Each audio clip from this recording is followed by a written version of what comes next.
Welcome. I'm the White Rabbit Witch. Join me and tap the subscribe button below. Now, let's step into today's story.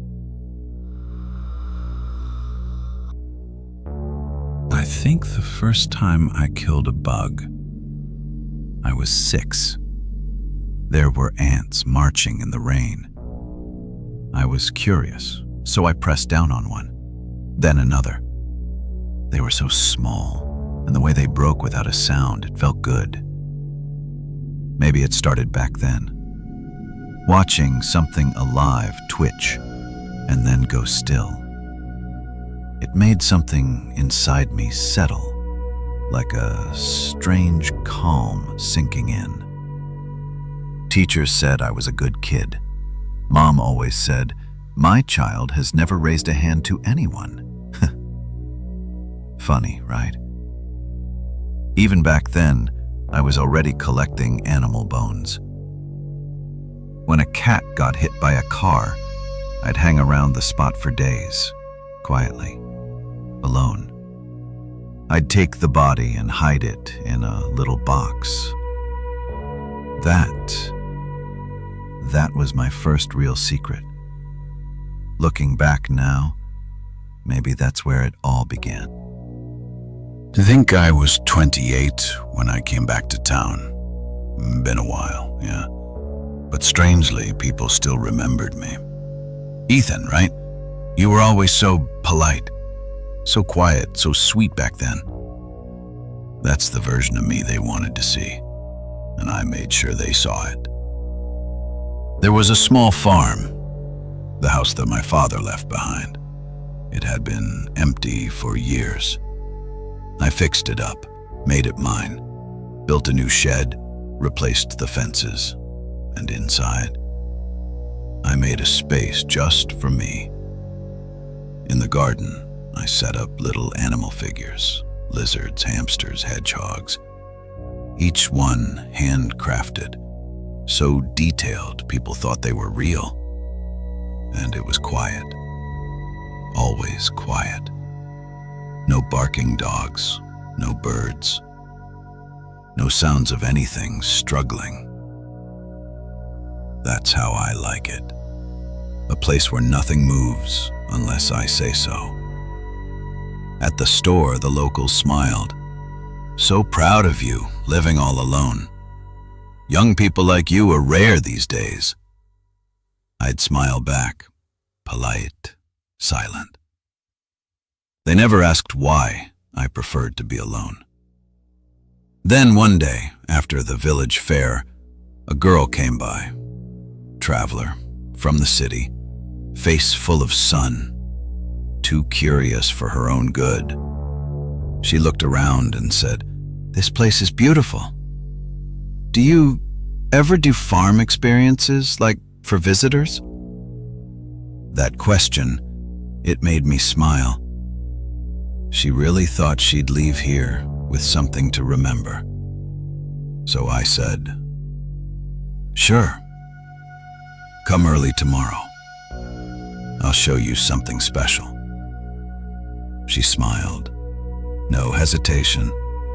She had no idea that the last thing she'd ever see was me smiling back. You'd be surprised how long it takes for people to notice someone's gone, especially when it's just travelers. No one really cares where they came from. No one tracks if they ever left. In the city, missing people aren't really missing. They just moved on. That first girl, you remember, right?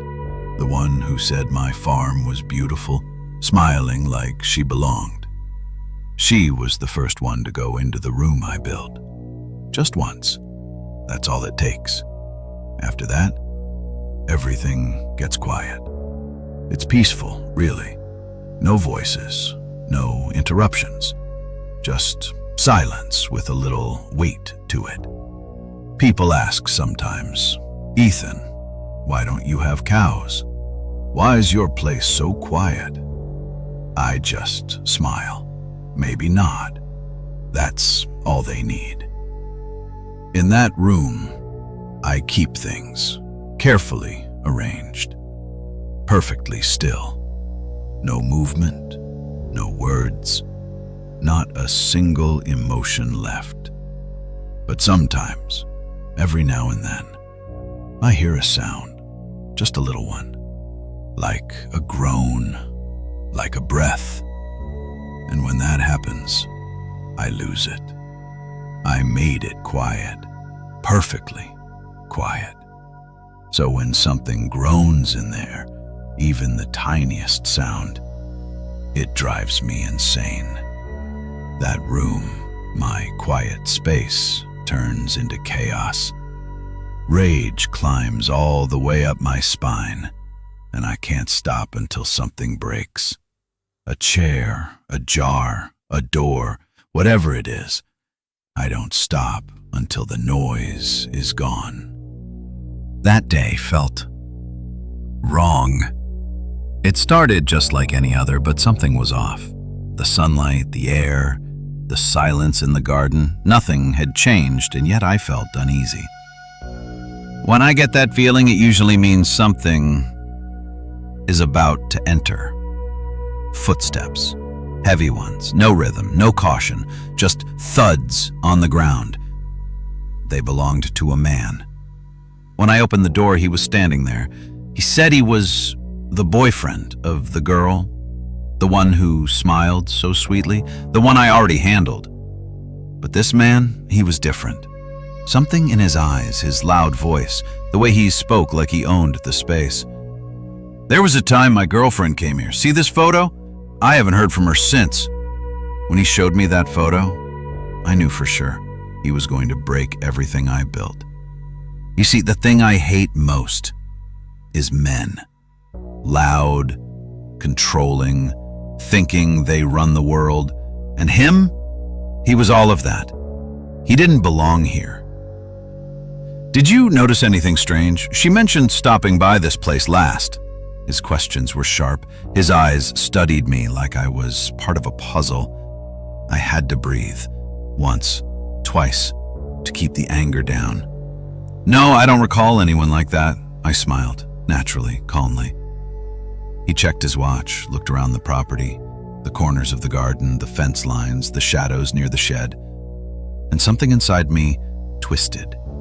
It wasn't rage, it was disgust. His presence polluted everything I built. And that kind of contamination makes me lose my mind. The next day, he came back, a second time, stepping on my sacred ground again. I swallowed my fury, forced a smile, and asked, "What brings you back today?" That's when I saw it. The badge, a cop. A man and a cop. The two things I hate most, right there, together, in my doorway. That day, I made a decision. That impurity, that thing that dared to step into my world, I would erase it permanently. He must have sensed something. Started snooping around my farm. It's been days, I've lost count. But that obvious routine is actually a gift to me. Ever since he flashed that badge, he had no idea I was watching him too. How often he came, what corners he checked, what caught his attention. I memorized it all. I've always liked clean methods. No noise, no trace, like he never existed in the first place. So I began preparing a space just for him, a place no one would question. The old greenhouse behind the garden. No one goes there. It was perfect. No sunlight, dry earth, and most importantly, not a single sound escaped. In the center, I placed a single chair, his seat, and I waited. Just once, one moment when he broke the pattern. That day came, a gray morning, drizzle in the air, no one outside, no footsteps but his. I heard them, those same heavy steps. I opened the door, led him to the greenhouse. Without a word. Maybe he sensed something, but it was already too late. In that moment, what I saw in front of me wasn't a man. He looked just like the bugs I used to crush as a kid.